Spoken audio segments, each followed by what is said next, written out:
definiert poszlak krótki, nazywa się uciatkiem, nazywa się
How are you?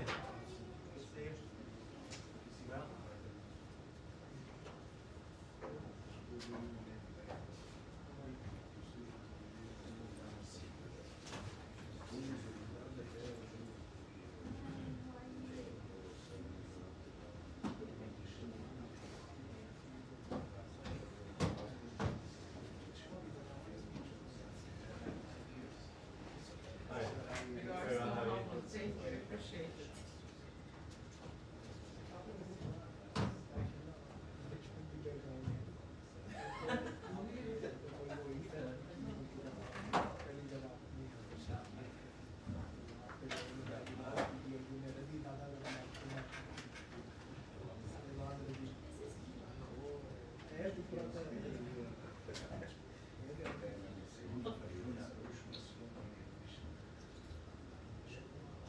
Sorry?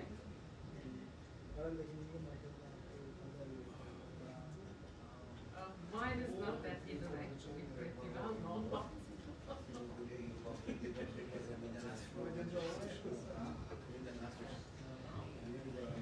Now, this is younger generation style.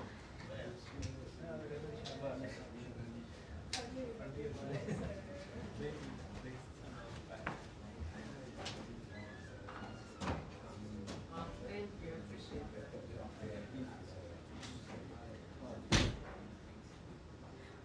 I have today soon, I have such a meeting, so I messaged Yasha,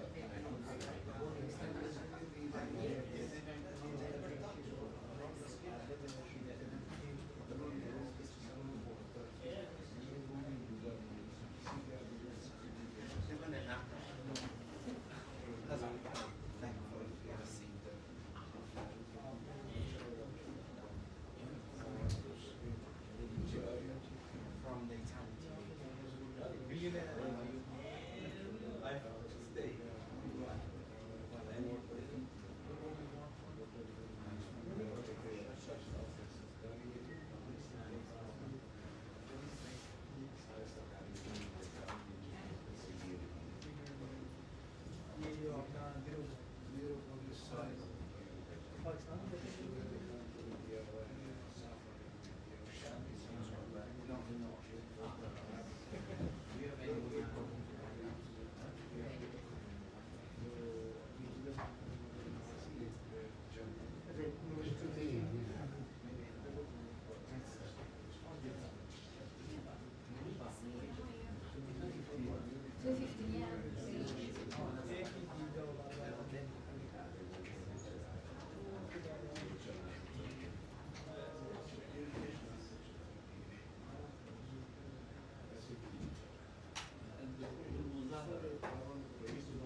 feel ashamed having to meet it already in May.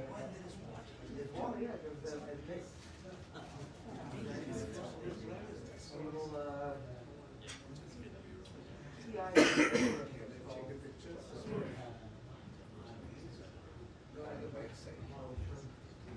That's what the name is looking like.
Middle East, he's Turkey right now.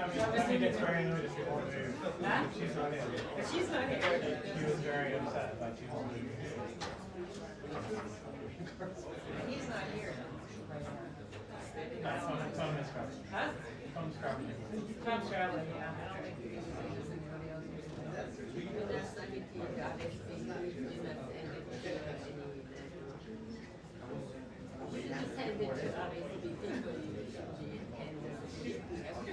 No, I know. Yeah. That's okay. I'm usually watching it in my booth. I don't come in.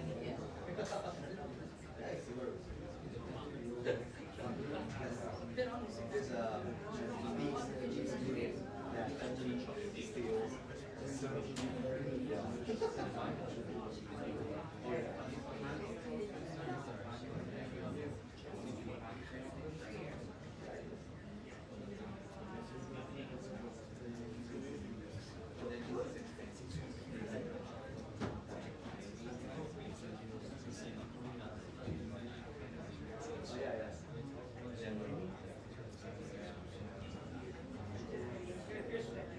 I'm stealing DVDs.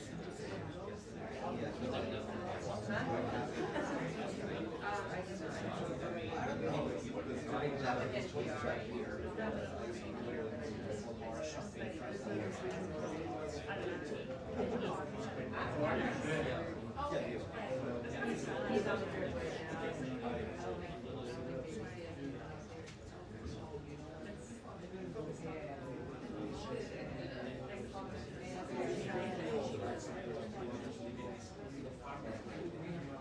They call it. I didn't hear that. I just.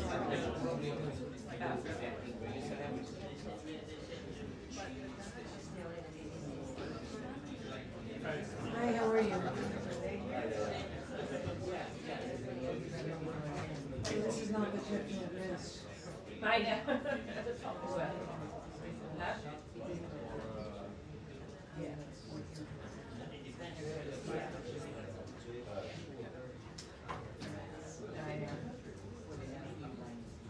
I didn't go because I just came back from a big family vacation on Saturday and I didn't go. I've only been doing myself.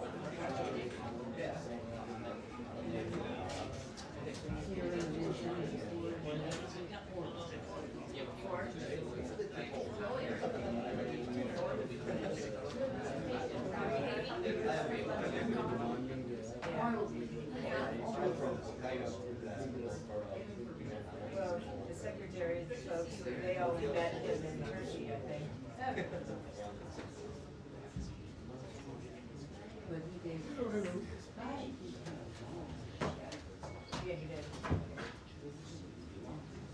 He usually does. Good, you? How big a deal it is for Ally being that she is. You don't have to split it, right? I think Oh, that, good, okay, so you're not. oh, doesn't sorry. the press office has sped? They want. I think they have sped. Okay. I'll be.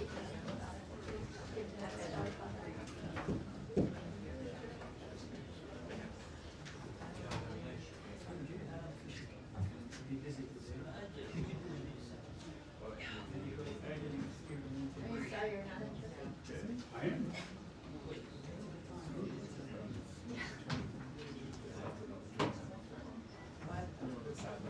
Same, I'm so mad. But, it's like. What? Seems like that's a possible trajectory.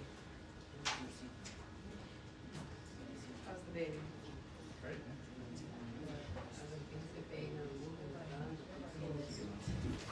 So cute.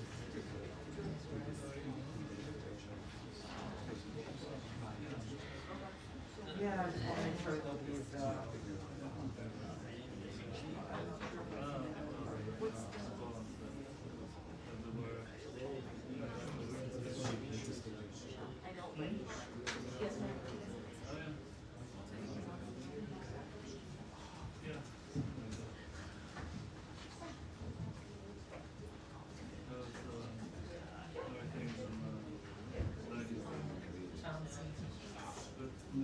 He's not.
just, we were in Tuscany.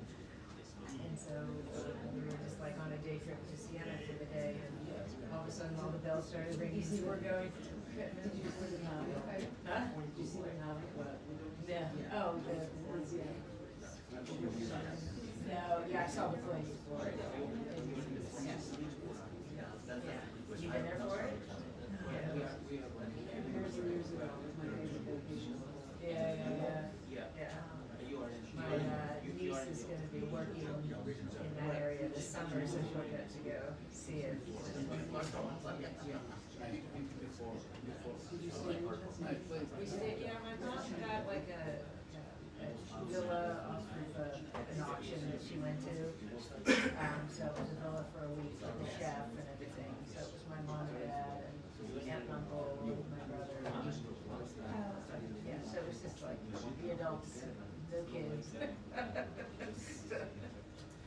So it was nice. It was just a lot of eating, a lot of drinking.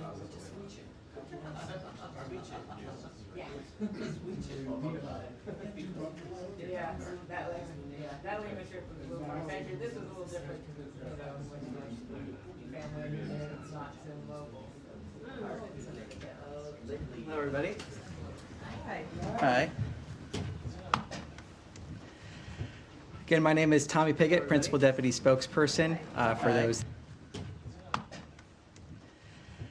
Again, my name is Tommy Piggott, Principal Deputy Spokesperson for those that are just tuning in. I'm in again for the day for Spokesperson Tammy Bruce, who is traveling with the Secretary. So a few remarks up top, and then I'll be happy to take some questions. Under President Trump and Secretary Rubio's leadership, the United States is ushering in a new golden era for the American people. This week in the Middle East, the administration has so far announced landmark agreements worth hundreds of billions of dollars. These deals will expand American manufacturing, strengthen critical supply chains, and fuel innovation. Meanwhile, at the Select USA Investment Summit in Maryland this week, Deputy Secretary Landau joined the Department of Commerce to promote new opportunities for foreign investment that will directly benefit American workers and businesses. On the security front, Secretary Rubio traveled to Antalya, Turkey, for the NATO informal foreign ministers meeting, where he underscored the United States' commitment to strengthening our alliances and enhancing military readiness. As the Secretary stated, to better protect our alliance, defense production must rise, military readiness must improve, and burden sharing must be real. The United States looks forward to charting a course towards the 5% NATO defense spending target. From Turkey, Secretary Rubio will travel to Italy to accompany Vice President J.D. Vance for the inaugural Mass of His Holiness Pope Leo XIV. This sacred moment marks a time of spiritual unity for Catholics worldwide, and the Secretary will join the Vice President in this prayerful celebration. And finally, to further support regional stability, the President also affirmed the United States' support for a peaceful future in Syria. As the President said, he is ordering the cessation of sanctions against Syria. The Trump administration is delivering on its promises. The results are clear, and more is yet to come. And with that, I'll take some questions. Yes. Hi, it's Ellen Nickmeyer with the AP. Did the Trump administration on its Gulf trip raise the detentions of rights activists in Saudi Arabia? Did it ask for American citizens and American residents in Saudi Arabia to be allowed freed from travel bans and allowed to return home? And did it raise relatedly the issue of alleged UAE support to the RSF during the UAE stop? And separately, let me just address some of that. Just a lot there already to unpack. I'm not going to discuss private diplomatic conversations, but what I can say is that when U.S. citizens have raised the challenges they experience with exit bans, we have provided consular assistance and worked to ensure they receive fair and transparent treatment. That's what I have to offer there. When it comes to, again, not going to talk about private diplomatic conversations, but when it comes to those reports, we have heard of those reports when it comes to the RSF, Both the RSF and Sudanese armed forces have used weapons acquired from foreign actors against the civilian population and have committed human rights violations and abuses. Supplying arms to any of the belligerents prolongs the conflict and heightens the risk of further destabilization of Sudan and the region. The United States calls for an end to all external support to the warring parties and urges all our partners to press for a comprehensive cessation of hostilities and increased humanitarian access. Okay. I got a second question, but I'll observe that the that the U.S. actually has sanctions on the UAE for UAE companies for support to the RSF. And separately, there's progress on the Gaza Humanitarian Fund Foundation says it's making progress with Israel on resuming aid in Gaza. Can you explain what the U.S. role in that is, the U.S. government role, what funding or support it's going to give, and if it's concerned by humanitarian groups' criticism that this violates humanitarian law by allowing a combatant, Israel, to control aid delivery to civilians? Well, look, one of the fundamental principles of this plan is that it is independent, meant to get humanitarian aid into Gaza. And we welcome the Gaza Humanitarian Foundation's official launch yesterday. The Secretary also just spoke to this as well. We have seen what has happened in Gaza because of the hostilities that Hamas bears sole responsibility for. We have seen this announcement. We welcome creative solutions to get aid in there. But as the Secretary also just said, we need to see aid enter Gaza in a way that does not allow Hamas or other terrorists to take that aid. So we welcome this creative solution. We welcome the Foundation's announcement. I refer you to the Foundation itself for further details on this program. So, could I follow up? Yes, Andrea. I want to ask you about Secretary Lando's trip out to Dulles to greet the South African refugees and State Department decision-making about the genocide designation that's under consideration, which the President had mentioned as genocide is happening there. There is a lot of evidence, public evidence, that is in open sources of farmers, white farmers not wanting to come, of black killings exceeding by large measure white killings in the crime problem that they do have, and that there is no white genocide to justify this kind of extraordinary accelerated refugee process for white South Africans. On the same day that temporary protective status was withdrawn from Afghans, thousands of them, many of whom are sponsored by U.S. military veterans because they were their translators. So can you unpack that and the disparity in treatment, and what is the status of any kind of genocide investigation on what is happening to white South Africans? Well, the President has been very clear, the concerns that he has in terms of South Africa. He has expressed those publicly and often. When it comes to temporary protected status, I refer you to DHS. That was always meant as a temporary program, a temporary benefit, but I refer you to DHS for more questions on that.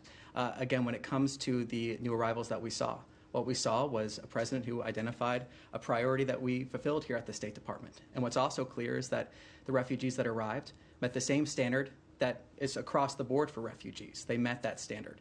So what we're seeing here is a president who has been clear about his concerns with South Africa, and the State Department has acted on that, and the refugees that we saw met the standard in statute for refugees. The standard may be uniform, but the speed is not. We have people, Afghans, who are still in refugee camps since the fall of the Afghanistan regime, who are waiting to hear about SIV status or waiting to hear about refugee status, who have worked with the U.S.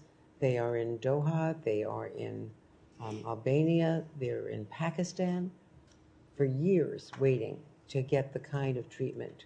And that is not a DHS function, that is a State Department function. Well, on that SIV front, SIV interviews continue. That process continues. What we have seen, again, is a president being very clear about concerns he has regarding South Africa and the treatment of Afrikaners in South Africa. Is there data to back that up? Or is it all anecdotal from advisors? Well, this has been a concern that the president's had for a very long time. He's been clear about that for years, about the abuses we are seeing in South Africa.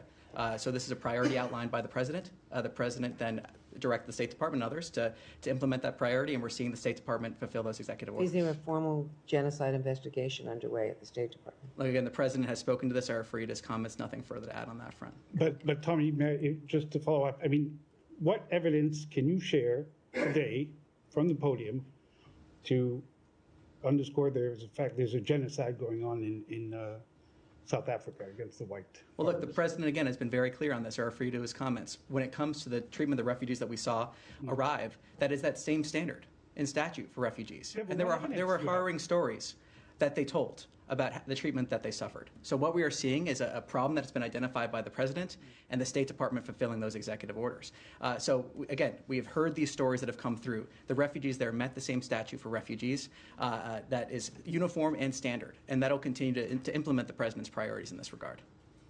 I just have one more question on this. Sure. You said they met the same statute, which indicates that there are others who are in the same exact boat that they are in right now around the world. So why was it a decision to prioritize these refugees over other refugees? And was there any racial element to this because they're white? I want to just, on that first part, what I mean there is there's a certain standard that's outlined. There's certain criteria that needs to be met. That's what I meant in terms of that standard. So there's a certain standard that is applied when someone's applying for a refugee status in this program. And so that standard is uniform across the board. So I want to clarify that aspect of it. And again, the President has been very clear about the actions we are seeing in South Africa, the fact that this was a priority laid out by the President, and the State Department is fulfilling that priority. And you don't want to speak to any racial reasoning for allowing them to come in being white refugees versus not allowing any Latino or people of color coming into the U.S. as refugees this year? Fundamentally, what we have seen are harrowing stories from those refugees. They have met the standard that is applicable for those refugees. We have seen that process play out. This has been a priority for the President. And again, just looking at this scenario, we have heard harrowing stories here. That is what is at issue here. The fact that these people have gone through certain conditions. We have seen that standard for refugees apply. They have gone through this process. It's a priority from the President, and that's why we're seeing the actions that were taken. Follow up on that. All right. Thanks, Tommy. I think also we're asking because the determination of genocide is normally something that is determined by the Secretary of State. So just want to clarify, are you saying that this is now something that is determined by the President of the United States? And that's why I think Andrew was asking if there is an investigation in this building into whether that designation for genocide is being determined in this building still, or if something has changed. Well, again, as I said, the President's been very clear about the issues that we have regarding South Africa. He's been very clear on that continually. I have nothing further to add at this point. But it's a legal determination. It's not a determination made by the President of the United States. That's why we're asking. Again, I addressed this issue in terms of the President's been very clear about the issues we've seen from the State Department's perspective. There's a priority laid out by the President. We are fulfilling that priority. And again, the stories that we have heard are harrowing. And so we're seeing the fact that these people have met that same standard for refugees, and we're seeing the State Department fulfill the executive orders of the President. Did they also get, did you also look through their social media files? I mean, because there's some, to look for anti-Semitism, for instance, for some of the people who came? Well, as a matter of general policy, we're unable to comment on specifics of that nature, and so I'm not going to do that from the podium here. Can I ask you a different, I just have a totally different question before we get on to the Middle East. All right. I had a question on Cuba. The deputy foreign minister is saying that there's no Chinese spy base on the island and is dismissing some recent satellite images. I just wonder what your assessment is. We will not talk about intelligence matters from the podium, so at this point, nothing to add on that. No comment. Yes. Thank you, Tommy. Going back to Gaza on the issue of the aid, of course. Now, for all the months before the January 19 agreement, aid was going in, even in the most intensive fighting that occurred over a period of more than a year. Aid was still going in. What has happened since March 2nd until now that disallows aid to go in? Do we have like a timetable? And isn't it really ironic that the Palestinians, have demand a measure of basic human right, the right to eat, on the day, the 15th of May, which is the 77th anniversary of the catastrophe? We still have to talk and debate whether they have a right to eat or not. Well, what I can tell you what's happened is there has been this proposal to get aid into Gaza in a creative way that makes sure Hamas cannot steal it. That is what I can tell you has happened, and that the United States has endorsed that effort to get aid in there. So that is what has happened. And what I can also tell you what happened is on October 7th, Hamas coming and committing atrocities. Hamas bears sole responsibility for this conflict, but as the Secretary just described, we care about the humanitarian situation in Gaza. That's why we have endorsed this measure to get aid in there. That's why we have seen this be a constant topic of conversation here at the podium and elsewhere. And what we are seeing from the Gaza Humanitarian Foundation's announcement is a creative way to get in there and make sure aid is reaching the people that actually need it. Do we have a timetable for this? I mean, can we say like in 2 weeks, 3 weeks, a month, the aid can go in? Well, look, what we're looking to is that delivering of aid by the end of the month, but ultimately I refer to the Foundation for more details on the specifics of that. Yeah. Yes. Thank you. One follow-up on Gaza, and I will also ask on Syria. Can you provide us more details about who will, fund this new foundation, Gaza Foundation, and what role the U.S. will actually play in the aid delivery? Well, ultimately, I refer you to the Foundation for more details on the specifics of that nature. As the Secretary has said, we welcome this announcement to get aid in there. But I refer you to the Foundation for more details. And on Syria, Secretary Rubio met Syrian Foreign Minister Al-Shaiban and Turkish Foreign Minister Hakan Fidan today in Antalya, Turkey. You just shared a readout of the meeting. Secretary Rubio said right after the meeting that the U.S. Will start with initial waivers instead of fully lifting the sanctions. Can you provide more details on when and under what conditions these sanctions might be fully lifted? And, will the U.S. do anything to contribute to the reconstruction of Syria? Was this discussed during the meeting too? Look, what I can say, as the Secretary said during those comments, is that this is something that had been discussed, worked on, options considered for many weeks leading up to this announcement, and that we are going to be implementing what the President has announced as an administration. In terms of exact timelines, I have nothing further to preview on that front now, except for to say the fact that we are moving now to implement this announcement, and this was something that was discussed, as the Secretary said himself, for many weeks leading up to this announcement. Sure. Can we come back to the Gaza Foundation? Just to try to get some clarity on this. So you're talking about this being, the US has endorsed it, you're praising this creative thinking. Whose plan is it? Who is the Gaza Humanitarian Foundation? Well, the Gaza Humanitarian Foundation is a foundation. I mean, I refer you to them for more details on their leadership. But should we call this a U.S. plan? Is it an Israeli plan? The UN has said they're not going to be involved in it. So, who do we credit with this creative thinking? Well, again, as I said earlier, this is an independent plan in terms of making sure that aid reaches the people that need it. As the Secretary said, we endorse this plan in the sense that we want to see creative solutions. As he also said, if there are better options to get aid in there, we'd like to see those options provided. But ultimately, again, as he said, our priority here is making sure that aid gets to the people that need it in a way where that aid is not stolen by Hamas or other terrorists. When you say endorse, it sounds like kind of moral support, but is the U.S. providing any funding for this? Like, I refer you to the Foundation for details on their funding, but why is that down to the Foundation? I have nothing to preview. I'm asking the State Department if the State Department is providing any funding for this. Nothing to preview at this time on that front. So all you're doing is providing endorsement. Well, look, as the Secretary said again, we welcome this creative solution. We see the plans moving forward there. They announced and detailed those yesterday. If I have my timing correct on that, refer you to them for more details. And there's been reports that David Beasley, who's former World Food Programme head, is going to be involved. Can you speak to that? Anything about the leadership of this foundation? Well, when it comes to Dave Beasley would be fantastic. So we're hoping he comes on board as well. He accepted the Nobel Prize on behalf of the World Food Programme when he was leading the organization, and he's one of the most respected humanitarian leaders in the world. And sorry, would he lead the humanitarian conversations for the State Department with Israel and Gaza? Is that nothing further besides what I just provided there at this time? You're saying he would be good, but you don't have any information on him being involved? Again, this is the data that we have here in terms of David Beasley would be fantastic. So we're hoping that he comes on board, but nothing further to add at this time. Is it possible on a security-related question? I'm just, since he had the early one, we'll go over here. Thank you. On Iran, today the president said the U.S. and Iran are very close to a deal and said that Tehran has already sort of agreed to terms. Can you elaborate on that? And is there another round of direct, indirect negotiations scheduled to get this over the finish line? Not to comment on private diplomatic conversations nor negotiate through the media when it comes to the details of these negotiations, these talks. What I can say again, as we've reiterated here, is that the president has been clear that Iran can never have a nuclear weapon. The talks have been described as constructive by the participants in them. And so, again, Iran can never have a nuclear weapon. And the president has been clear he wants to see diplomacy, he wants to see a diplomatic solution here. Yes.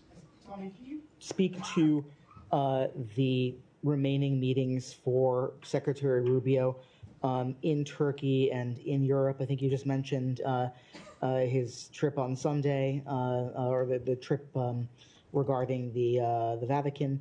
But in terms of discussions about Ukraine, do you have anything to preview or to share in terms of will he engage with Ukraine's foreign minister and the other officials, even if Minister Lavrov, or even if the Russian government does not have a presence at the secretary's level in terms of officials engaged in Turkey at this point? Well, the secretary just spoke to this a little while ago. I refer you to his comments on that. Okay, thanks. Yes. Yeah. Right. Thank you, Tommy. A question on Syria. After the president's meeting with the Syrian interim president and today's meeting between Secretary Rubio and Syrian foreign minister, do you recognize this Syrian interim authority now, or you still hold your previous position on that? Well, look, what we want to see, and taking a step back, is Syria take certain actions that were detailed in the readout the White House put out. We've also seen the Secretary discuss this in terms of movement forward. I don't necessarily want to get ahead of where that movement might be, but ultimately just to reinforce and reinforce the fact that, as the President said, we want to give Syria a chance at greatness, and we are working now to implement what the President announced in his speech in Saudi Arabia. And Secretary Rubio was touching the importance of protecting the human rights of all Syrians. We have seen this interim authority were violating many international laws, and they were even harassing the Jewish people and the Kurdish and the Christians. What's your position on these minority rights in Syria? After you met with the Syrian foreign minister and after the president's meeting with Ahmad al-Shara? Well, again, not to discuss the private diplomatic conversations that were happening in that regard. We have been clear in regards to any nation that we have certain expectations, and there have been expectations that the president has communicated to Syria regarding a whole host of actions. And again, those actions that we're hoping that they take are hand in hand with this announcement in terms of lifting sanctions, that opportunity to achieve greatness. So it's the cessation of sanctions, but also the actions we're hoping to see them take would then contribute to that long peace, that prosperity that the president and secretary want to see for the entire region. Thank you. Yes. Going back to Ukraine and Russian talk, is Secretary going to Istanbul as a Secretary of State or as a National Security Advisor? And is there any chance that he is going to meet with Russian delegation? Well, again, the Secretary spoke to that just recently. I refer you to his comments on that. Nothing further to that. Yes. Thank you. A high-level meeting of trade ministers from major countries is being held today on Jeju Island, South Korea, ahead of the APEC summit to be held in Gyeongju, South Korea, in October and November. Is there a possibility that additional U.S. and South Korea follow up the U.S. and China bilateral additional talks will be held? Well, what I can say is that the president has been clear he wants to strike deals that benefit the American people. And when we see that, that also benefits our relationships with other countries. We're seeing benefits that help both in our bilateral relationship and that. So nothing to preview on a specific agreement, but I will say I think this is a testament to the fact of the president's agenda, the fact that we have seen historic deals that have been brokered by the president that are already yielding results for the American people. We've seen inflation come down, gas and grocery prices falling. We've seen investment entering the United States. Of course, the major announcements we also see in terms of investment in the Middle East this week, but also in general, we're seeing a flood of investment into the United States. We're seeing that benefit for the American worker. And again, by putting that American worker first, the American people first, that leads to deals that benefit both countries in the sense of trade agreements. So again, we've seen countries come to the table, and the president's the best deal maker in the world. quick follow-up, the ceasefire talks between Russia and Ukraine failed. And do you predict that the meeting between Putin and Zelensky to take place soon? Or? Well, I'm not going to speculate on that at all. Thank you. Yes. Thank you, Tommy. A couple of questions. One on Syria. Just I want to understand, does lifting sanctions on Damascus come up with any conditions? And secondly, on May 17, the Arab League is scheduled to be held in Baghdad, Iraq. Does the Secretary Rubio attend the meeting?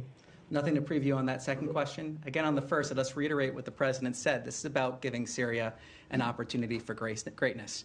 And there have been actions that have been communicated by the President. It was detailed in the readout that the White House put out, have been detailed again from this podium in terms of actions that Syria should take. And those actions that we hope to see them take go hand in hand with that opportunity for greatness. That if they take those actions, we could see a long peace, prosperity. Again, something that the President wishes for the entire region. Yep. Thank you very much. After successfully mediating ceasefire between Pakistan and India to prevent dangerous escalation in the region, President Trump has said that he will work with both countries to see if they could arrive on any solution for Kashmir dispute. What is your take on it? How does the State Department see this issue? Is it bilateral for you, or it is open for any third-party mediation? Well, look, what we're happy to see is a ceasefire. That's what we've said for the last couple of days now, and we want to encourage and see direct talks between the parties. We have been clear on that. Taking a step back, the President is a peacemaker, and we celebrate the advancement of peace, and we hope to see the ceasefire be maintained. And the President has also been clear in terms of the praise that he has given both prime ministers of both countries for the wisdom and the fortitude that they showed by choosing the path of peace. Thank you. Yes. Thank you very much, Tommy. Me? Thank you very much, Tommy. One on Pakistan and one on Afghanistan, please. Both the leaders in Pakistan and India, in Pakistan, he is known as a fake prime minister, and in India, the prime minister is known as a big hater of Muslim, Christians, and Sikhs. Is the State Department at all worried that now when they have extended the deadline till 18th, after that, any nuclear thing is being discussed seriously or not? Well, again, what we are happy to see is a ceasefire, and that's where our focus remains, the direct talks we want to see. And again, the President has been clear praising both prime ministers for choosing the path of peace.